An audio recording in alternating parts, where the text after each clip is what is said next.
Good morning, everybody. Can you hear me okay? Tiffany, would you say jam jam? Are you talking about my Christmas music? Trying to put some Christmas music together. Sometimes it's a little hard.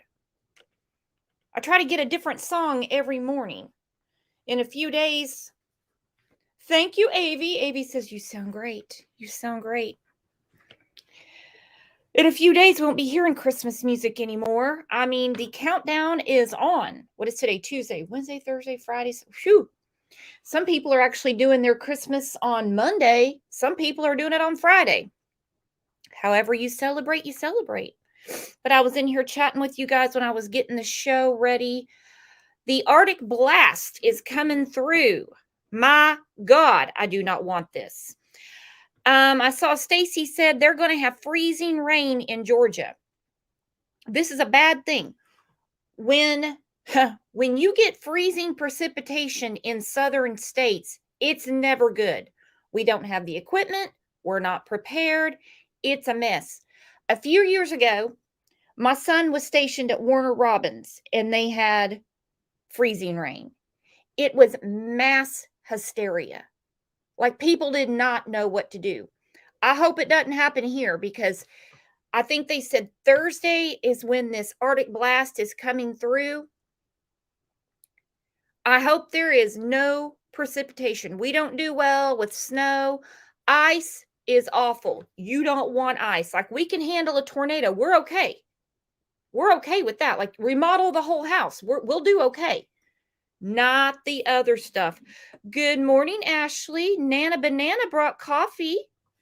Hello, Slim. I already said hi to Slim. Thank you, JC. Good morning. Teddy Burr, where have you been? I haven't seen you in chat for a while. Where you been, Teddy Burr? Let's see who else made it in. I said hi to Shani. I can say hi again. Angie, I've been chatting with her. Steph, exactly. This year gone. I cannot believe how fast this year flew. Love you too, Yvonne. Hello, Gaga. You made it in. Good morning, Alibi. Josu, good morning. Replay, good morning. Hello, Tarnia. Hello, Greg Flatten. Tell you what, but yep, the year has flown. It's nuts. I've been trying to get together a look back of 2022. The minute I start working on an end of year show for us, swear to God, something happens and I have no time. We'll just have to put our heads together for real. So we have two very special guests backstage. Kevin and Heather Williams. I've been talking to you guys outside of the show for a few days about Alana Raffield. Thank you, Replay Crew. Replay Crew. Thank you for the super sticker. Love you too. Alaunna was found deceased by her mother December 8th of 2020. So over 2 years ago, guys. Now, her parents, Kevin and Heather, they have taken up the fight because they were told she committed suicide, and nothing points to suicide. And I think you're going to agree with me. Nothing points to suicide. They haven't just been telling Facebook about it, if you know what I mean. There's local media in Oklahoma City that have been covering this. There's a law firm that's helping out. A senator in Oklahoma is definitely helping out. Still, with all of this, and with the help of us now, because I just found out about this over the weekend. You know how fired up I was. Thank you so much, Rexy. Thank you very much. So, like I said, you know how fired up I was about it over the weekend. Even with all of this, and this is a lot, okay? This is a lot. We know. The stations in Oklahoma City, the attorneys helping out, the senator that's proposing a bill that when something like this happens, small town police in Oklahoma can't take care of it. You've got to get the OSBI involved. OSBI is Oklahoma State Bureau of Investigation. Even with all of this pressure, the chief of police in Prague, Oklahoma, won't turn loose of it. Won't turn loose. There's lots of reasons we're going to go through today. I'm going to try to keep it to right at an hour because this is the unthinkable, and I don't want her parents to have to go through any more than they're already going through, if you know what I mean.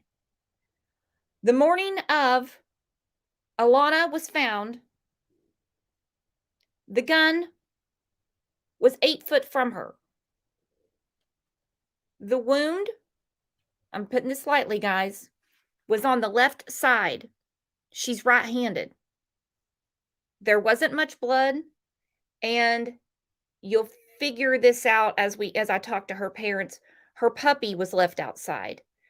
This is something that she would never do. She would never do. There's many, many, many other reasons.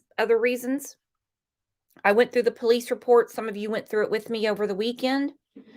JTB is one of them. JTB said, I'm beyond pissed for this family. It is public record. She was 14, Tammy. It's public record. We went to the police report. I'm not going to go through the report today, but the police report mentions a young man, actually a grown-ass man named Cody. Through digging around and some people that have reached out and kind of pointed me in the right direction, and no, not her parents, believe it or not. I just shared some things with her mother this morning. Not that she didn't know. Cody thought a lot more of Alaunna than Alaunna thought of him. Cody's not a boyfriend. She was nice to him, but he thought a lot more of her than she thought of him. Thank you, Tech Girl. I know Technic Girl said that she was going to be off on Tuesday, and she was damn sure going to make this. Let's look at the clip, get everybody up to speed as much as we can. Then we're going to give a warm welcome, wrap our arms around Heather and Kevin.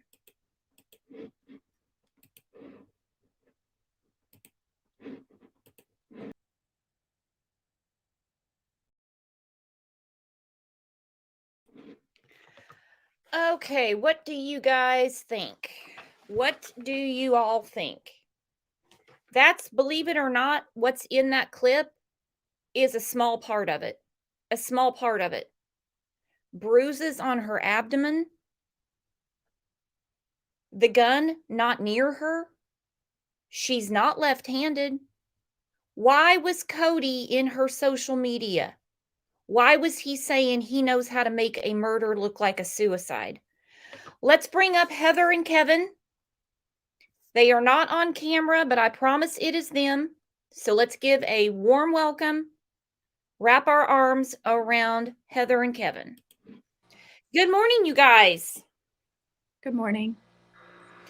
I'm sorry you had to hear that clip again. It was just, we spoke before the show to get everybody up to speed and to hear a little bit of the backstory. Does it ever get any easier? No. No. No. It really doesn't.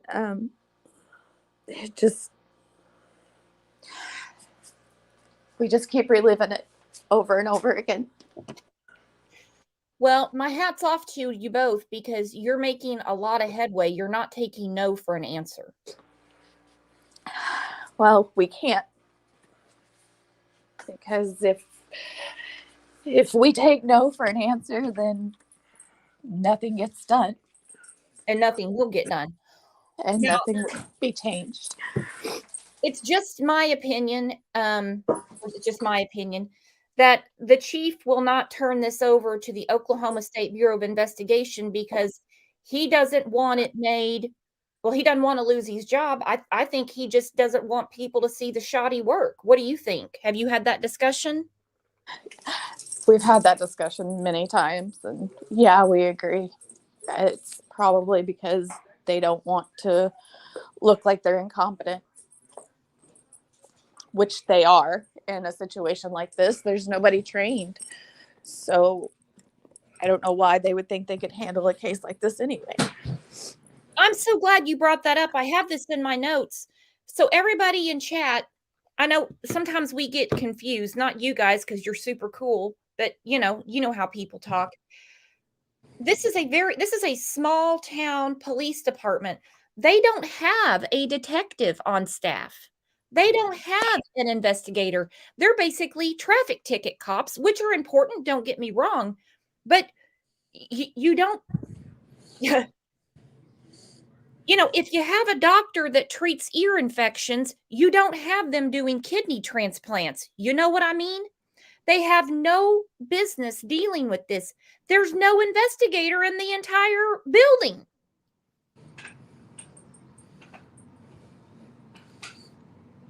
That's maddening. It should have been given to the OSBI right from the start. Now, if you could take us through December, let's start from before. Okay. Alaunna had recently had surgery. Yeah, she had knee surgery.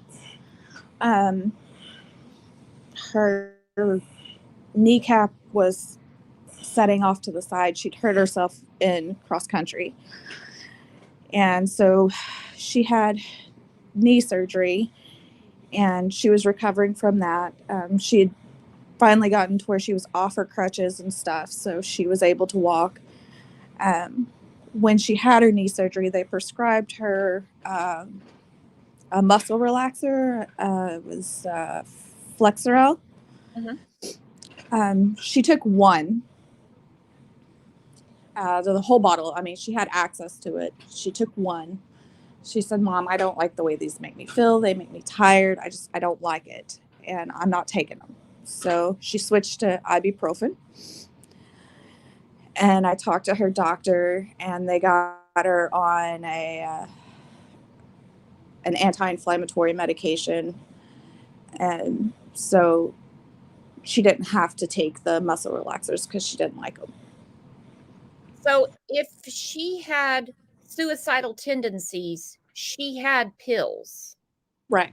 Yeah, and Heather talked to her whenever she got them about, you got to be careful not to take too much of them, and not to take this one and this one at the same time, and because it could have, it could hurt her, and if she took too many, it could kill her.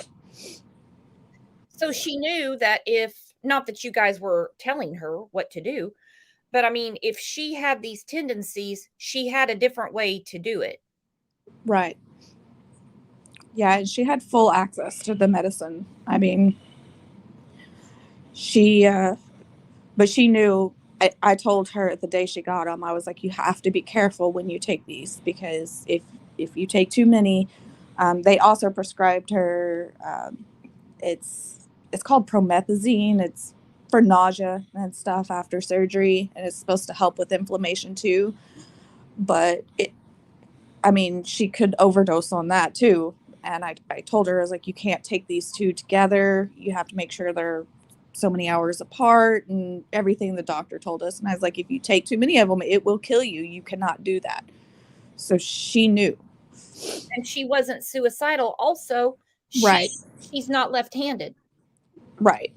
No, she definitely was not suicidal. She loved life. She was a cheerleader. She's been cheering since she was in the first grade. I can't tell you how many times, we would have to tell her, you've got to stop. You cannot be cheering in the house. This isn't the place to cheer. You're going to hurt yourself, stuff like that. I mean, it's just, she had tickets in her backpack for a basketball game for the next night. Because, with Corona and everything that was going around, they were giving out tickets for family members to go to the games, and if you didn't have a ticket, you couldn't go. Well, my our oldest son, I guess my stepson, but and his wife were going to go to the game and watch her cheer that night because I wasn't going to be able to make it. I had to work late. And so she had tickets and she was looking forward to them watching her cheer.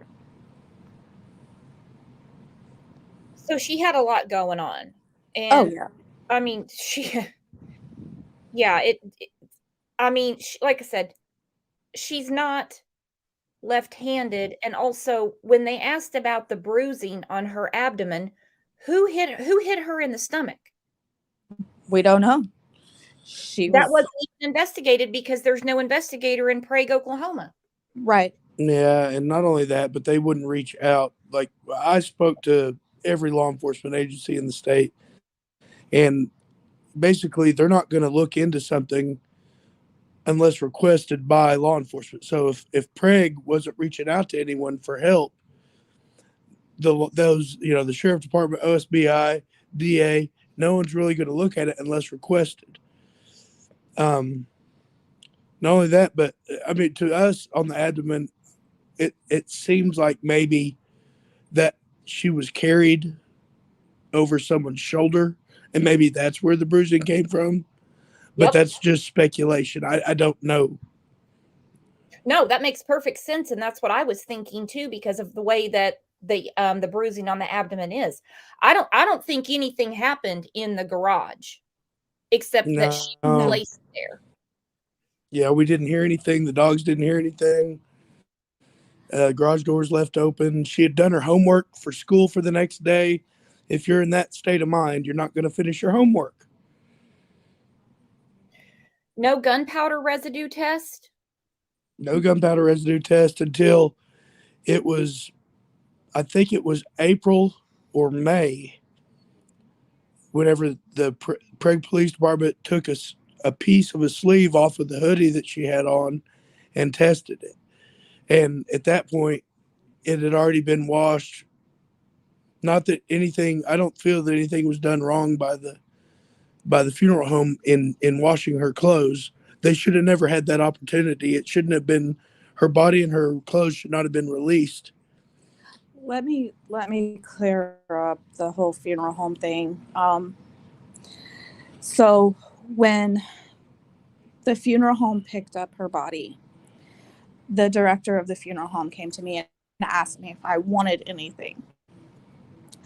The hoodie that she had on at the time was our oldest son's, and he had made the statement to me that he wanted it back.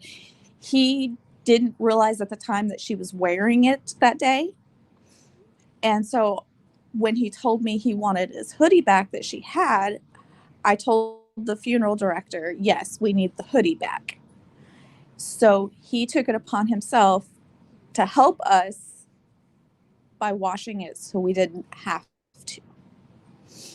Okay, So he that makes wasn't, sense, because I wondered why on earth they were doing that. and that's why it was washed so many times, because he wanted to make sure when we got it, there was nothing on it. You know, he was just trying to be nice for us. But that's why the hoodie was washed. It wasn't, I mean, he was just trying to do it for us.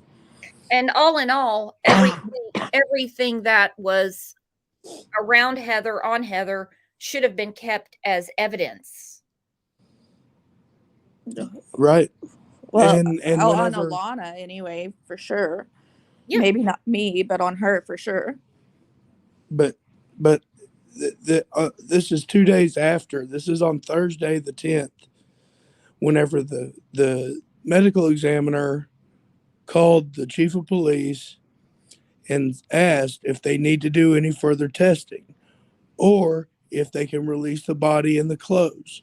And the chief of police, after 2 days, without doing any investigation, really, without talking to anyone, the chief of police said, no, it was a suicide. There's no need to do any testing. So right there, from that point forward, we're kind of in a, our hands are tied on what we can, what information, what evidence we can get. Why would he make that determination so fast? Why what's the hurry? Why not keep it open and get the OSBI, get some investigators, because he has none on staff, and investigate it? There's no blood splatter. No, no blood splatter. There's no bullet found. There's no there's nothing. But for us at that point in time, we weren't thinking at all about a case or an investigation or anything. We were just overwhelmed with what we were going through, and trying to manage and trying to get through, and trusting the people who do things like this, who are in charge of investigations, who, trusting those people to do their job adequately, thoroughly. And we just didn't ever we weren't in the frame of mind to think about anything, details or anything that looked out of place, for about a week.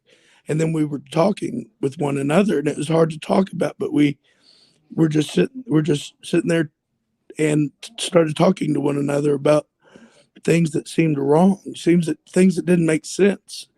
And then whenever they said it was a suicide, I started calling everyone I could think of. Governors, the governor, representatives, U.S. senators, OSBI, FBI, everywhere. I called everywhere, and no one was really willing to talk.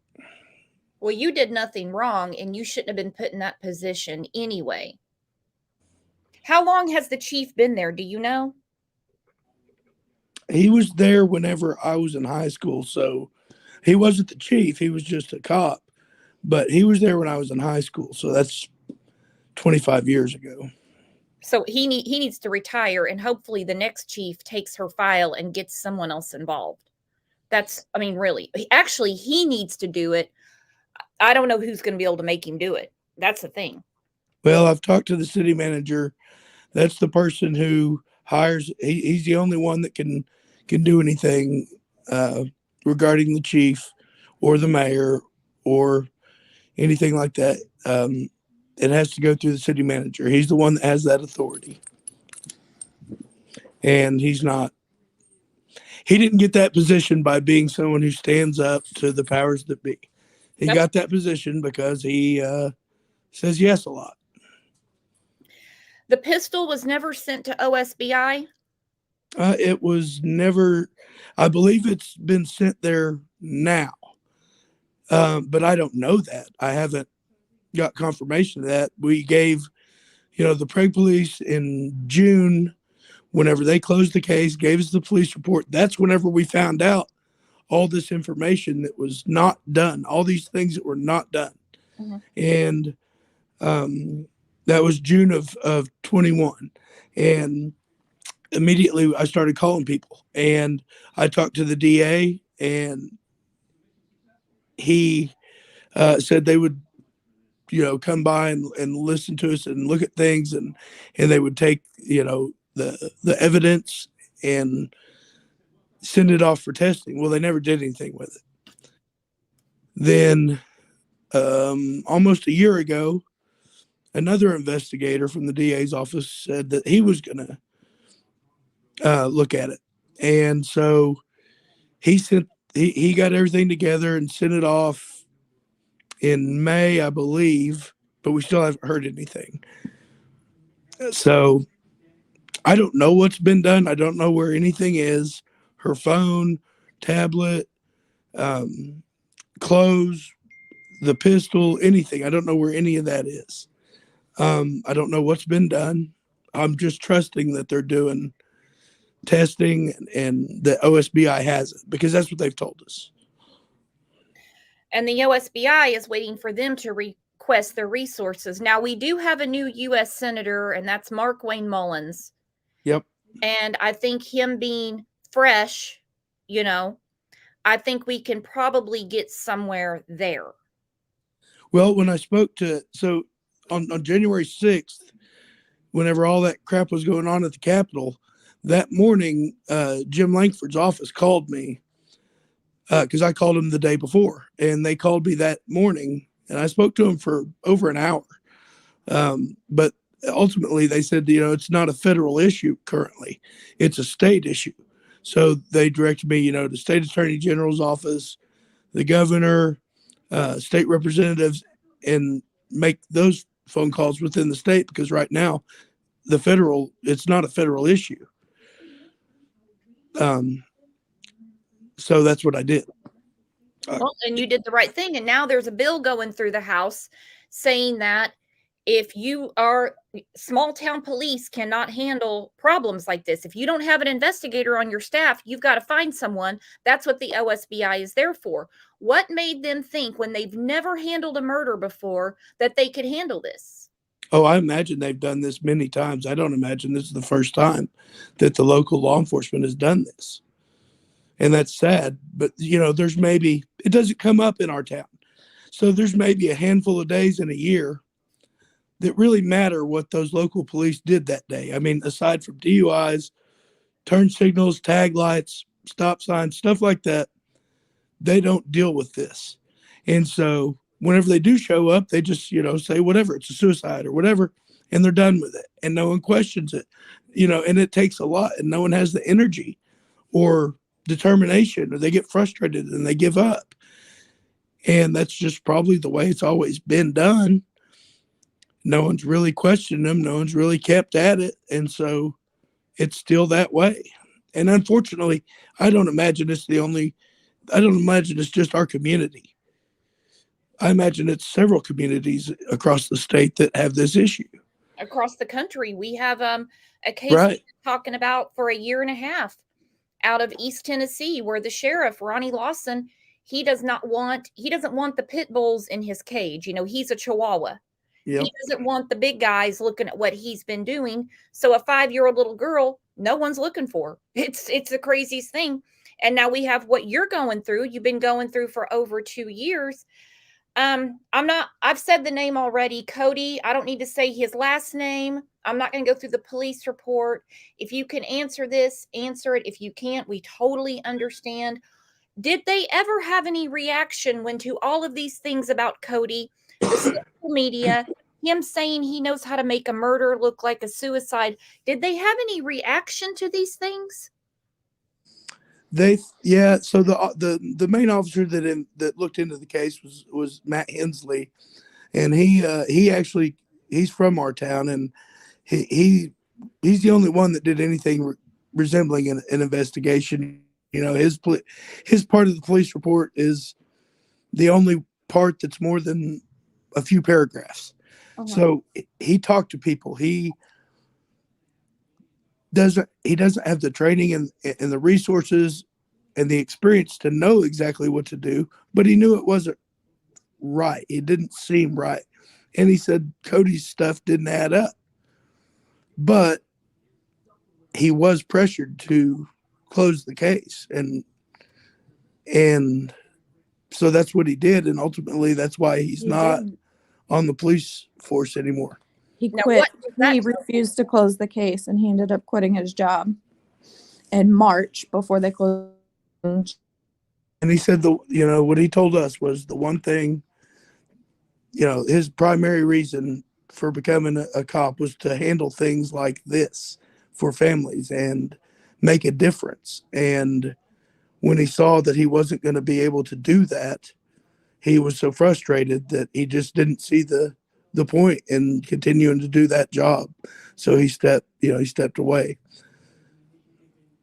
And he said, it's not because he's making more money. It's just because he was so frustrated that he couldn't continue to do that job. No, and here he is. He's investigating this. He's got many, many, many red flags. And it seems to me that they probably gave him a pretty hard time about investigating it. Yep, I'm sure they did. And, the other, another officer, Stinson, he quit after Heather and I went and talked to him while we were picking up the evidence, the property. He and the police report, and he got he asked if we had any questions, and we said, yeah, there's a lot of questions. None of this stuff makes sense. It doesn't add up. And you're telling me this is the best you could come up with after all this time. And we hadn't reviewed the police reports. We didn't know what all they did. And he said, he got a little bit aggressive towards me and asked, he said, do you want me to get offensive with you? At that moment, while Heather and I are in there picking up our daughter's property and the evidence, and he was getting that way to me, being aggressive towards me. And so Ridiculous. I said, yeah, absolutely. I'd love for you to get offensive. Absolutely. Mm-hmm. Of course he didn't, but I went and talked to the city manager. I called all the time, constantly tried to call, never got a call back. So finally I just went up to City Hall and waited for the city manager. And whenever he came out, I was out there by his truck and I talked to him about it. And maybe 4 weeks later, that officer had resigned. Wow. But the chief is still there, and he's definitely had a big part in what happened and what little was done, and he's still there. So we're not done. We're not done with that part of it. No, not even close. I was talking to Heather yesterday and I said, this could take even longer. This is terrible. This could take, I'm sure it's already felt like a lifetime, it being over 2 years. It could take 10. And I know you guys aren't going to give up. What would be the harm? Of course, we won't get an answer on this. What would be the harm if the chief just said, here's everything we have, knock yourselves out, look at it? Yep. There wouldn't be. Nope. But he doesn't want eyeballs. And even whenever the DA requested that stuff, the DA's office requested the evidence from Prague. Prague slow played it and drug their feet and drug it out. And it ultimately, they had there was over 70 pictures taken from our garage from that morning.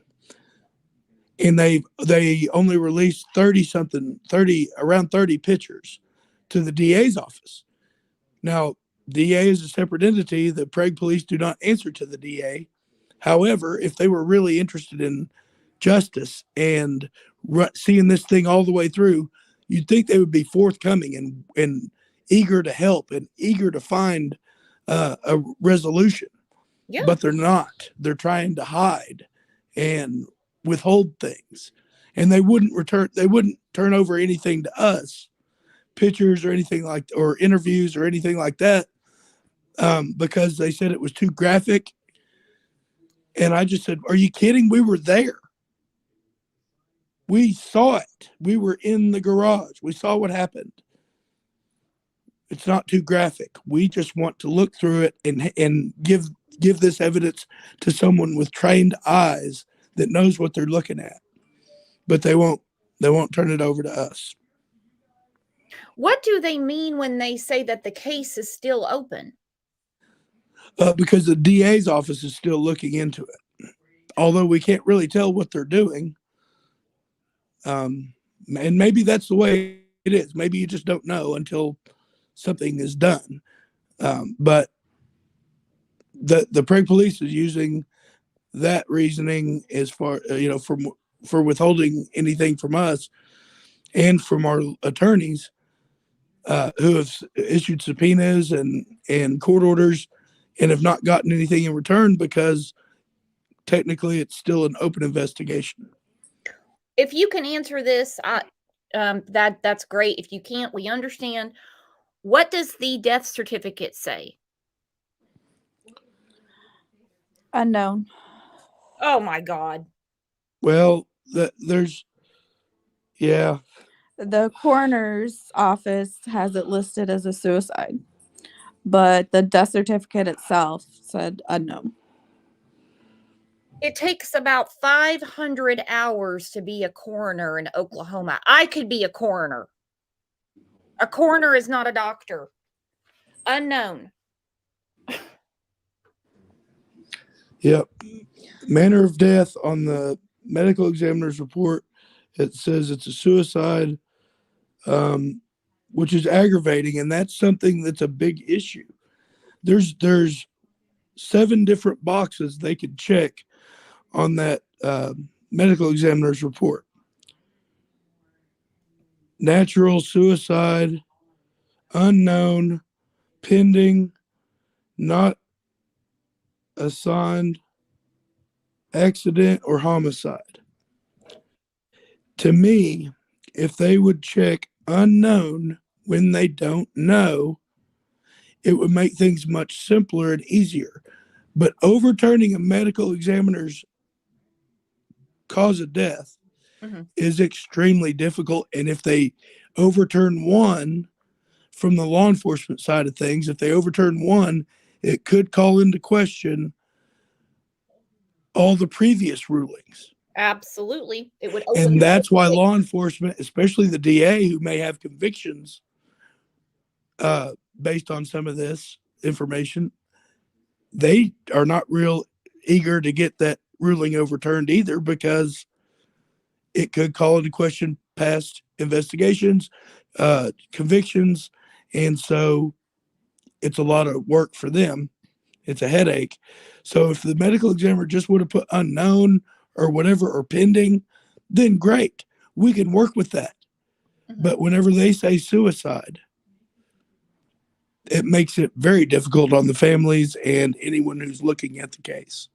Too many people with big egos that will not put their opinion at risk. They won't put Right. their job at risk, and they won't say they were wrong and that they rushed to judgment. And they should not have done that. They should not have done that.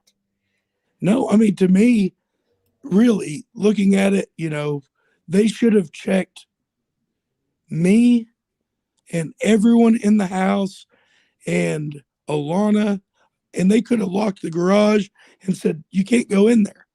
Fine. Do your investigation. Check me for gunpowder residue. Check everyone for gunpowder residue. And they didn't check anyone, even though they did bag her hands that morning. The medical examiner took her away. Her hands were bagged. They could have tested it. They could have just swabbed her hands, put that away to test at a later date, but they didn't. And basically, my understanding is, at that moment, what's required is a Q-tip and a Ziploc bag. That's all that was required to check, and then they can put it away and check it whenever, test it whenever. But that was too much trouble. They did do toxicology on her, which I'm sure is more expensive than a Q-tip and a Ziploc bag. Yes. But we didn't think she was on drugs. And turned out, no, she wasn't. She wasn't on drugs. We knew she was on drugs. She wasn't the type of kid to do drugs. She thought it was ridiculous. But that was a huge failure. And from that point forward,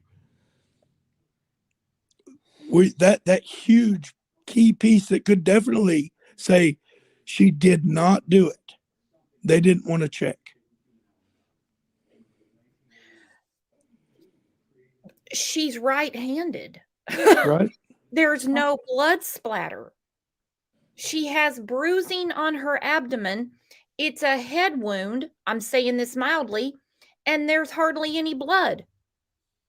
Yep. And also someone that I've spoken with who's had experience, they said that typically with a gunshot wound, now I don't know this, I don't have that experience, and I hope to never have this experience again, but typically someone, when they die from that fashion, they fall in a pile on the ground. They are not laid out flat on their back. They just fall in a clump, and the weapon, if they did it to themselves, typically is right next to their body. Yeah. And so, how was she laying though? She was on her back. She was flat on her back, with her left leg was kind of bent, and left foot was kind of under her right leg. But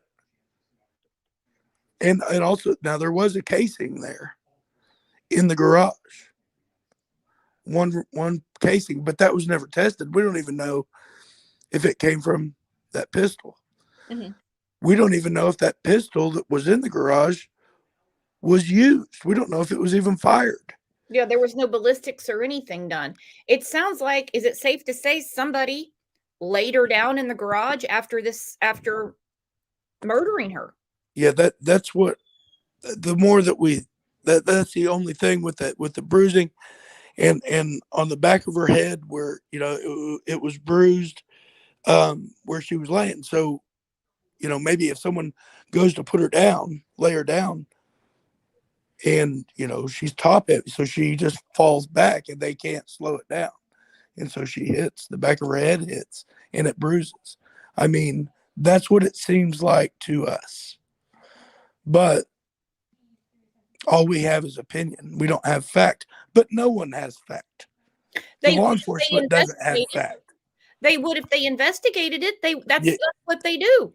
yep, and that's what we would love if and that's what really the deal is with the legislation, is for the next family, because there will be another one. It may not be in Prague, but it may be somewhere else. But the next family that's going through something like this, uh, um, hopefully they will have things in place where they can get some answers that Heather and I will never get. We'll never hear. We'll never know. I don't believe at this point what really happened, short of a confession, probably. And the police said they couldn't check for I mean, that's what I asked. Did you check for fingerprints on this pistol whenever they gave us the evidence? And he said, well, you can't check for fingerprints because the surface of the grip is not smooth. And I said, well, you can check all over the pistol. You got to slide it to load it. You have to pull the trigger, check the trigger, check anything. And he said, well, the best we could do is a partial fingerprint. I said, fine. If that partial fingerprint is not Alaunna's, then you need to find somebody. But that was probably too much work. They probably had things they wanted to do. 4th of July was coming up. They probably wanted to go to the lake. So they did not check and I said, I hope the criminals don't find out that you can't check for fingerprints. Yeah, don't let that out.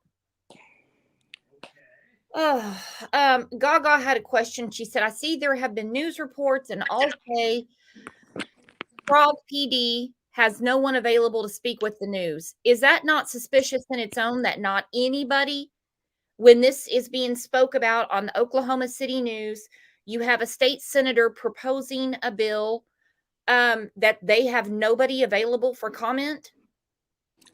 It's not that they don't have anybody available. It's that they refuse to comment. Yeah. Mm-hmm. Yep, because they just want us to go away. They want us to shut up and go away. But as you noticed, we're not going to. No. It's never going to happen. My husband and I both, will scream about this until the very end. Mm-hmm. Yeah, I mean, for 10 years, I griped at the city about the end of the street, how it wouldn't drain properly. I did that for 10 years until they fixed it. So this, I mean, I got plenty of staying power. I'm not going to stop, and they should know that, but they probably figure they're going to look guilty if they say anything. If they make a comment and they say that, honestly, truthfully, what they did and what happened, they're probably going to lose their job. So they should lose their job, because part of your job is finding someone to help you with your job when you can't do it. Whether you're a police officer, don't think firefighters do things on their own. When if they need help, they get help because they'll get burnt. I mean, whatever your job is, if you can't do your job, you find someone else. They look stupid by not calling for other resources, for not calling the OSBI immediately and saying, we don't have a crime lab here. We don't have any investigators. We don't even know how to process a murder scene. We need help. Yep. And that's what I believe should happen. I believe, up until, I don't think that morning on the 8th, I don't think the Prague police were doing anything maliciously or sneaky or anything like that. I think that they showed up and they saw some stuff and they didn't know what to do. And so they just did the best they could. They winged it. They don't have training and experience. And so I don't feel like on that morning they did anything maliciously. Now, down the road from there, whenever it's more evident that things need to be looked at and they refuse to, that's deliberate. That's malicious.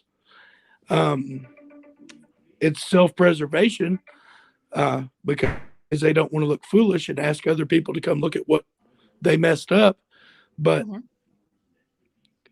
at that point in time, you got to, if that's your job and 4 or 5 days out of the year matter what you did that day, then why would you stop? Why would you not ask for help? It's just prideful. It is prideful. It is prideful. Some of these departments, and I'm not saying Prague, Oklahoma, some of them have other dirty deeds going on within there that they don't want other eyes on. Exactly. And they expect families to just not ask questions and respect authority and move along. But you guys are like, common sense itself tells you this doesn't add up. You don't even have to be an investigator. Common sense itself says none of this adds up. Well, and then, after the story aired a week ago or last week, whenever the story aired, that on Friday evening, a message was sent to us from a woman who was a nurse here that morning, and she was a nurse at the hospital here, and she said that it struck her, and it had always bothered her, but she didn't say anything about it because she figured if it was significant, then the law enforcement would have come to her about it. But she had a phone call from someone that wasn't at our house that was asking how to clean up blood so the family didn't have to see it. Okay, Heather and I were talking about this. Let's go through this again. So she's at the hospital, your local hospital, correct? It's in Prague. Yeah. Yes.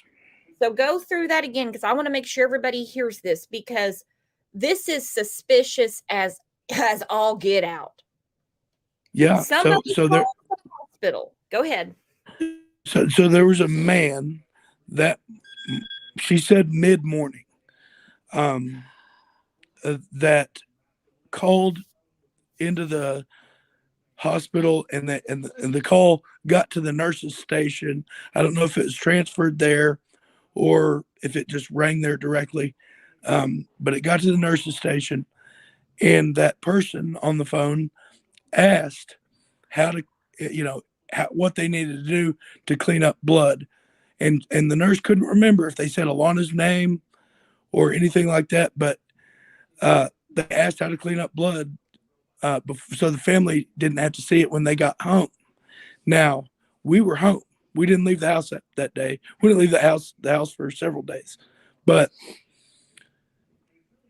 somewhere else in this town, someone was cleaning up what sounds like a crime scene. There wasn't another crime like this that day. No. So, to me, if we can find out, I don't care if we got to go through every phone call that came into the hospital, if we can find out where that number, what number that call came from, we can find out the person. If we can find out the person, then we got a pretty good indicator of, and there's a few people that we think were most likely involved, or more likely than not, they were the ones that were involved. And so if that phone number shows up on the hospital that morning, and those two nurses, because it was on speakerphone, the conversation was on speakerphone. There's two nurses, and both of them said the same thing about what happened that morning. Then that, to me, is the closest we can come to a smoking gun at this moment. Because when I heard that story, like somebody's just going to call, I mean, around this time, out of just curiosity. Right. No, that is a huge red flag. I mean, not to mention Cody getting in the social media, Cody being more fond of Alaunna than she was of him. She considered him a friend. Yeah. But in his head, I truly do think he probably thought that was his girlfriend in his mind. That Mhm. doesn't make it so, but to him it was. Mhm. And so, she had gotten grounded from her phone that night before. She wasn't answering, she wasn't returning text messages. And so sometimes guys that are already a little bit off, that could be enough to push them over the edge. Jealousy, insecurity, Mhm. and it turns into anger. Turns into anger. He could have been waiting outside, him or someone else. I can't just keep saying Cody. Right. Cody, for example, could have been waiting outside the house, knows that she lets her puppy dog in and out, and could have been waiting for her to have a conversation, because you said one thing is she would never have left the puppy dog outside. Nope. What was the temperature that night? 27 degrees. Mm-hmm. 27 degrees, and it was snowing. And the garage door was left open. The dog outside. If to me, if she had gone into the garage in that frame of mind, feel that she was going to hurt herself, she wouldn't have left the dog out there. She wouldn't have opened the garage door. There would have been no need to open the garage door. And so that's not why she went out there, to me. Since that's not why she went out there, most likely what happened is when she opened the garage door, someone who was angry, jealous, whatever, whenever she let the dog out, they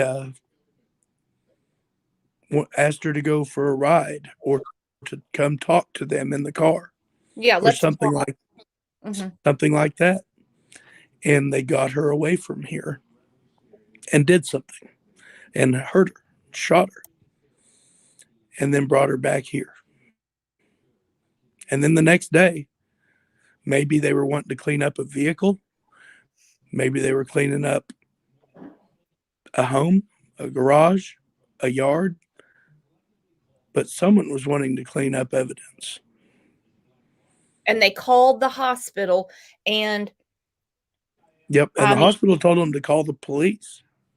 Good. I guarantee they will. If they did, we wouldn't know. No, I'm sure they didn't. But yeah. And the reason we know no one here called is because my son's father-in-law is the one that cleaned everything up for us. And he's with the fire department. He's with the Shawnee Fire Department. But he lives here, and he came over, obviously, in support. He had heard what happened. He came over here to help in any way. Everyone that came over was just trying to help.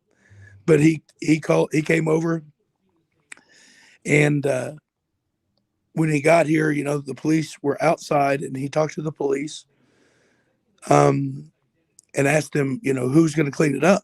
And the police said it was up to the family to clean it up. The police were done in the garage by 11 o'clock that morning. So they had gotten all the evidence they ever needed. And and taken all the photographs and pieced everything together, anything they needed. And they were going to clean it up. They were going to leave it to be cleaned up. And so he cleaned it up for us because he knew how to do it. And he didn't want us to have to deal with it. And he did say that there was very little blood. Uh-huh. And it's a head wound. A head wound, gunshot wound, and there's very little blood. And he's seen things as a fireman. First he responds to wrecks and suicides and everything.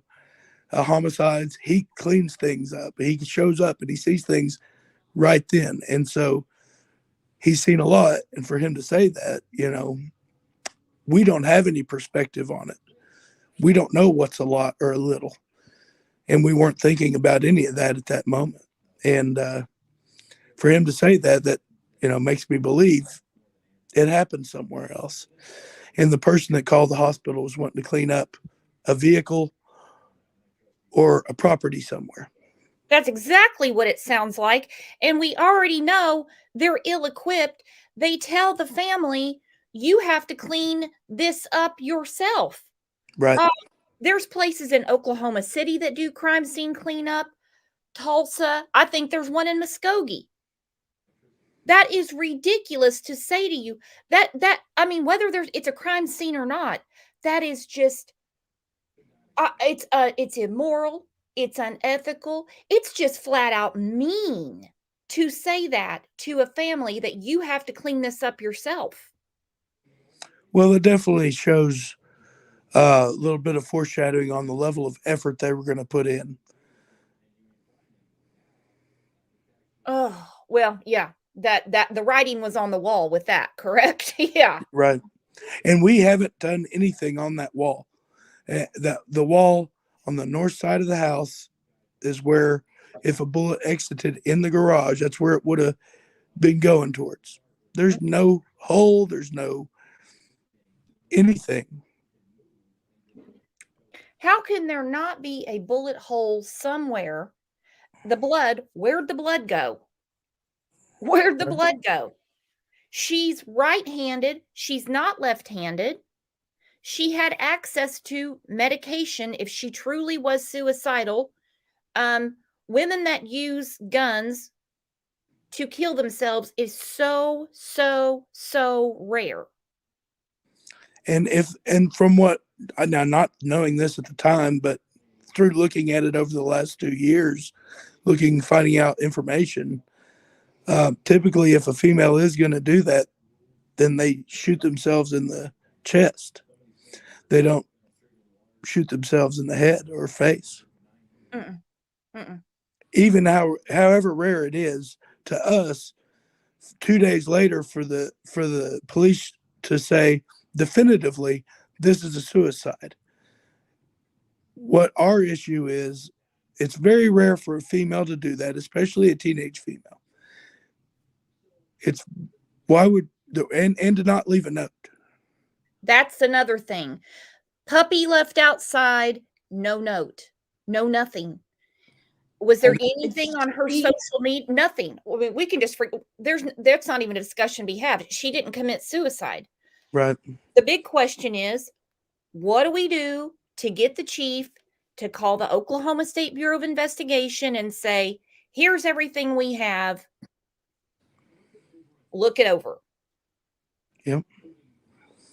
And we don't think that they're going to. We don't think we think they're perfectly content leaving it as is. That's why we had to go as far as getting an attorney, because nobody's going to look into this. And that's what's so frustrating is it's very expensive. There's people that are paid full time. Mm-hmm. And on most of their vehicles, it says something about protecting and serving. And we believe, I've always assumed that means the communities they represent. But there's people paid full time to look into things like this, to get paid tax dollars by the state and federal governments. But they won't do it. So privately, we're not well off. We're not. And that's, No. but we are having we were doing this, and we've had a lot of help from other people, donations and everything. Well, I just put your Cash App and your PayPal in the chat. So whether it's $1, $2, if you guys want to help, if you can, if you can't, a prayer works too. Yep. To Cash App or PayPal them to get some money to this attorney, because these attorneys are working really hard for you guys. Let's talk about the attorneys. Yep. And so a guy that my sister graduated with was in the Marines with the John Hoff that works over there at Mr. Palmer's law office.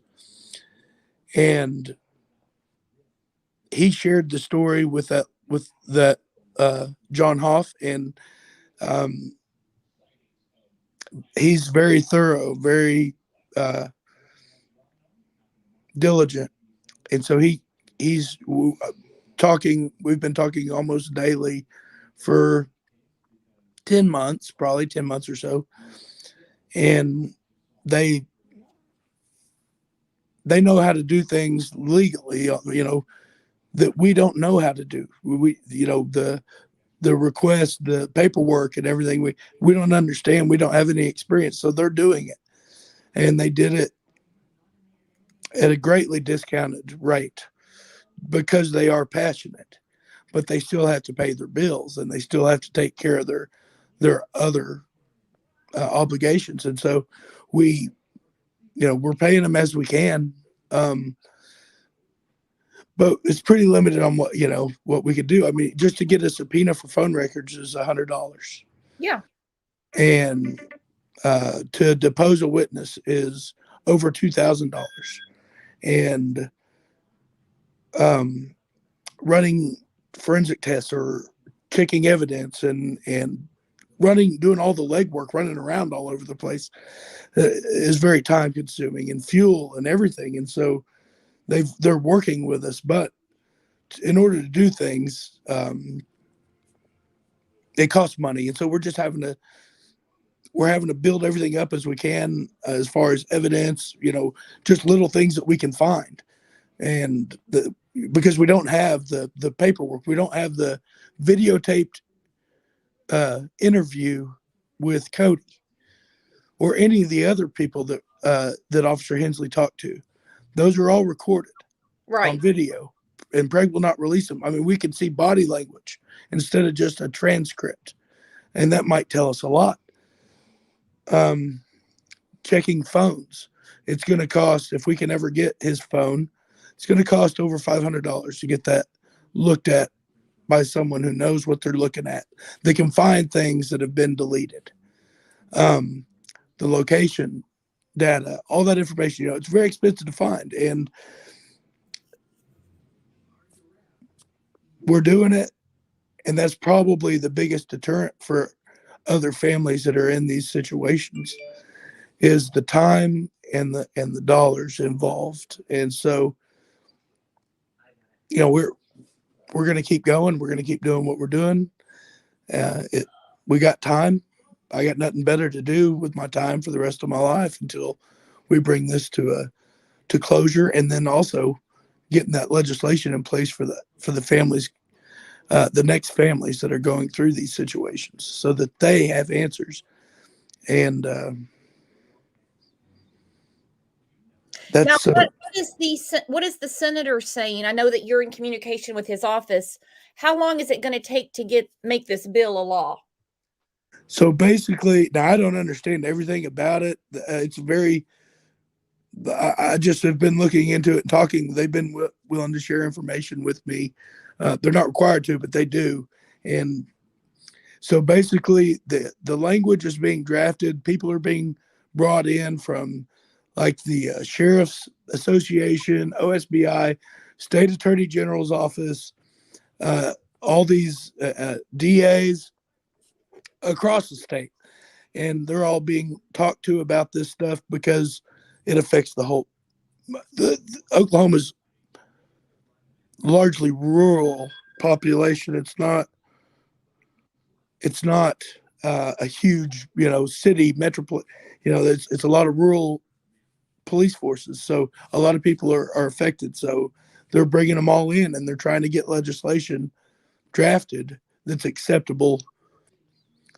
And then that will be introduced sometime mid-January to February. It will be, the legislation should be introduced. From there, it will go to a committee. Mm-hmm. Whenever it's assigned to a committee, we can get the information on who's on that committee. And that's whenever we can start talking and really and calling and emailing and trying to push, encourage them to pass this legislation. And after the committee, it may get kicked back to have some wording changed, or it may go straight through to the floor. From the floor, they will vote. They'll review it, they'll vote on it, or whatever. That should happen by May. By the end of May, that's when they close session. So May to December, they're not doing any legislation. Mm-hmm. They're just doing preparation, and they're not full time. They all have real jobs outside of legislature. So, well, some do, and some are just attorneys, if you know what I mean. Oh, right. Yeah, some are just attorneys. No, giving them a hard time. I'm surprised that they've gotten this much done this fast. Mark Wayne Mullen, he's our U.S. Senator now, and yeah, case out of Texas. I don't know if you guys heard about it. Vanessa Gillen. I'm probably saying it wrong. She was murdered at Fort Hood, and her family went to Washington, D.C. to change, how sexual harassment is treated on military bases. Right. And they went basically from door to door. Well, they got a hold of Mark Wayne Mullen, and he explained to them, it's a slow process. It's meant to be slow. But he sponsored her bill, and knowing that he's our U.S. Senator now, at the time he wasn't. He was just a state senator. He was my state senator, actually. Now he's our U.S. Senator. I think he could help. Now, I know they say it's not a federal thing, but politics is politics, and a heavy hand wins. It takes a few phone calls. Yeah, and that's I called the state representative, and they're busy, but that's my representative for my area, for my county, and so yes, and he actually came to our house when he was running for election back, 9 years ago, and I remembered him, and him and his family came to the house, but his aide or whatever they're called, I spoke to her. She's awesome. She's very willing to help and passionate about it.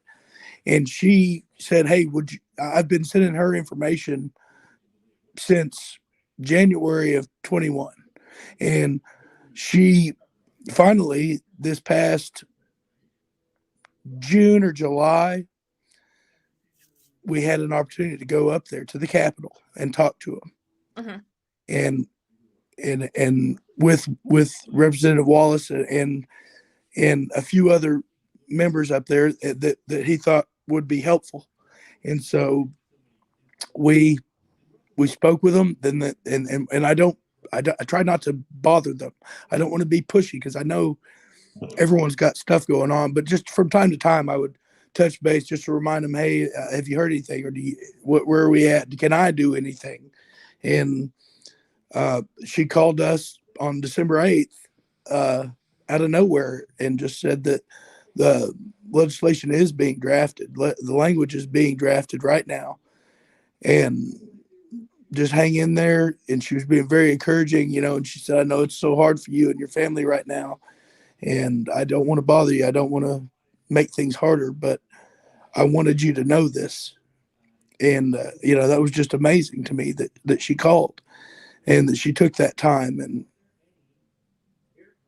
it's people like that help get through this, because it's so frustrating. We could get consumed with all the negative thoughts about the law enforcement and the effort here from the local law enforcement and the way the system is, flawed on the investigation process and everything. But people like that that are willing to help. Just kind of restores your confidence in humanity and the people in the state and the willingness of people to help. And um, it doesn't take away the pain, but it just, that's why we're doing this. And then for the next families that are gonna be faced with this, it's gonna happen, and so we need to be there to help them.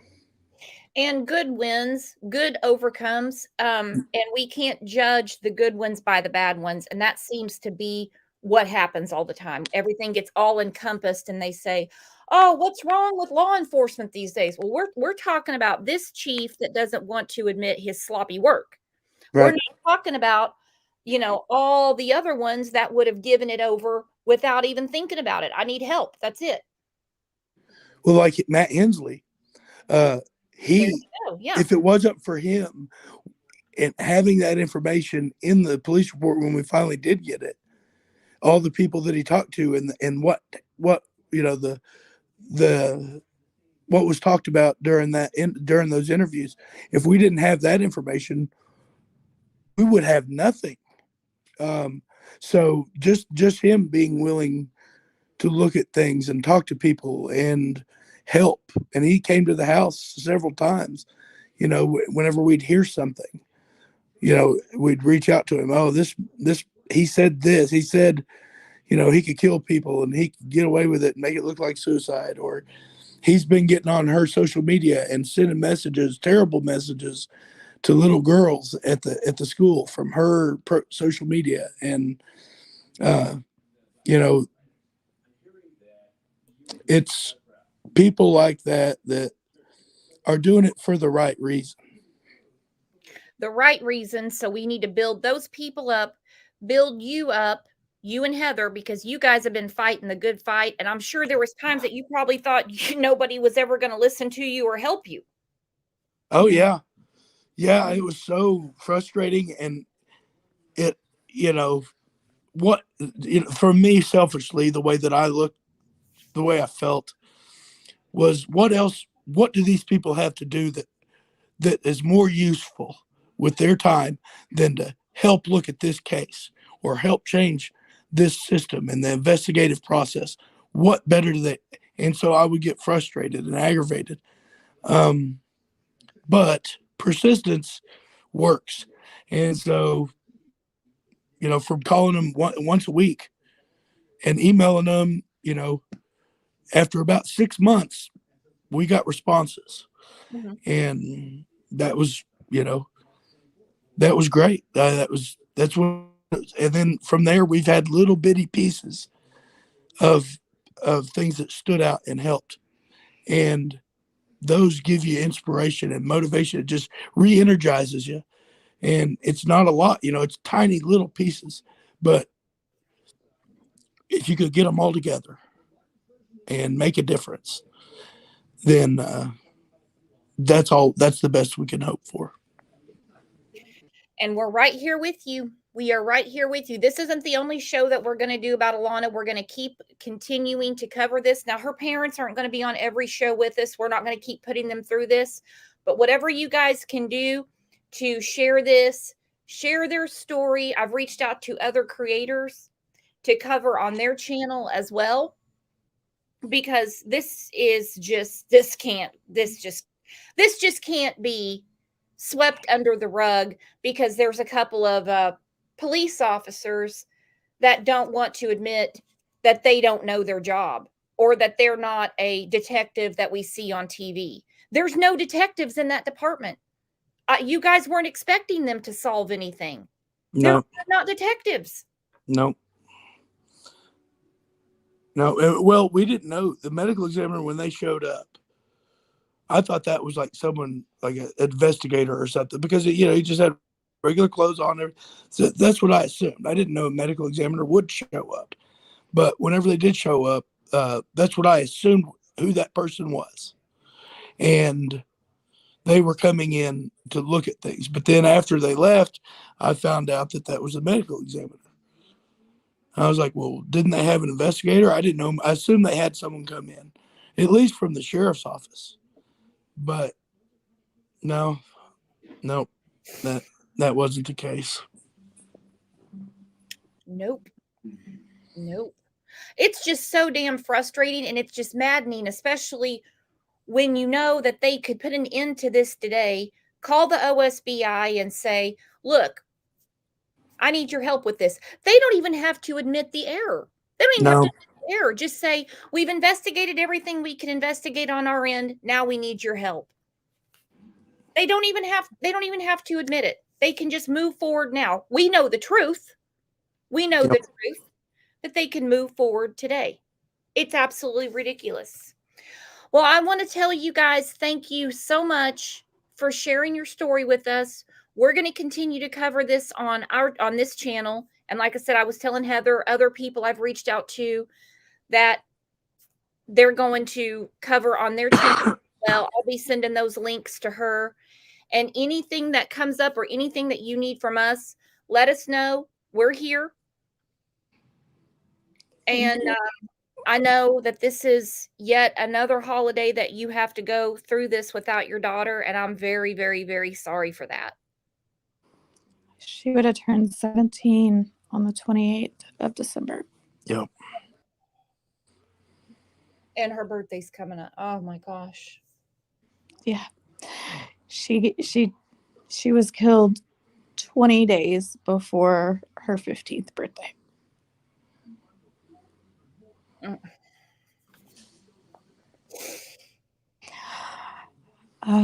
Thank you for covering this story and letting us tell what's going on. We'll definitely keep you guys updated. Anything that you need, anything that you want put out there, we're definitely here for you. So I know it's not going to be a Merry Christmas, but I don't know what else to say. Well, thank you. That's anything you need, you just let us know. You have my number, and I can throw a live together in 2 seconds. okay. Well, we'll definitely keep you up to date on everything that's going on. And again, thank you so much for giving us this opportunity. Thank you. Thank you for sharing your story for us, inspiring us, and we're going to keep keeping on, okay? All right, thanks. All right, guys, let's say goodbye to Heather and Kevin. Wish them Merry Christmas, and this is a story I don't think any of us are ever going to forget. I mean, I say story, they're living it.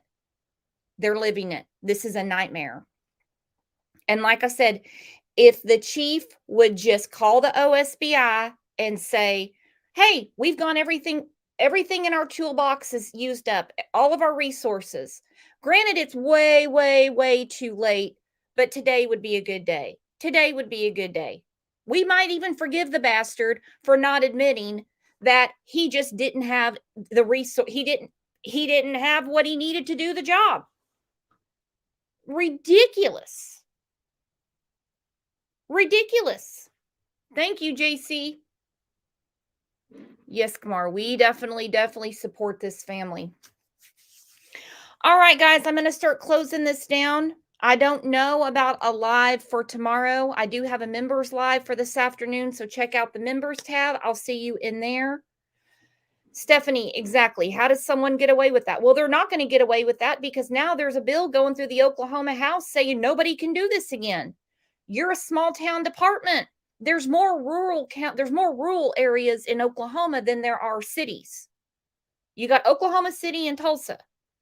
You can drive forever and a day before you run into civilization in some parts of Oklahoma. So they're saying it might be the chief and a couple of dudes in an office. That doesn't make them law enforcement. And when something like this happens, they've got to contact the Oklahoma State Bureau of Investigation. Soon, the bill's going to become a law. And like they said, they can save other families from this shoddy ass police work. So like I said, I don't know about tomorrow morning. It's kind of touch and go this week with it being Christmas this weekend. But you know the routine. Set your reminder. Get reminded. If not, I'll see you back here this afternoon for a members live. You guys, thank you so much. This means so much to me that you guys were all here to support this wonderful family, and share it. Let's keep this going and bring this to light. I'll see you back here this afternoon.